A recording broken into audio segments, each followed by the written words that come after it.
চেহারা ক্ষিতিশচন্দ্র রায়কে দেখতে পাচ্ছেন। ক্ষিতিশচন্দ্র রায় কিন্তু সেই ছোটোবেলা থেকে খুবই রোমান্টিক, 7 ফিট 8 ইঞ্চি লম্বা এবং বিশ্বপ্রেমিকও ছিল বটে। শাবনূর, তারপরে হচ্ছে পপি, মৌসুমী এরকম নায়িকার সাথে কিন্তু সবসময় ঘোরাঘুরি করতো ঢাকা থাকা অবস্থায়। দিলে কাদা লাগে গিল রে বন্ধুয়া, সাদা দিলে কাদা লাগা গিল, সাদা দিলে কাদা লাগাই গেলি রে বন্ধুয়া, সাদা দিলে কাদা লাগাই গেলি।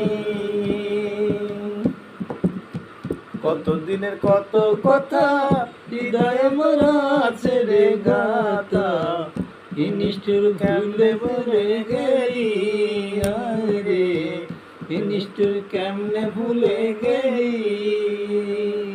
আমি কাঁদতে কাঁদতে ঘুমাই যখন, স্বপ্ন তোর দেখি রে তখন,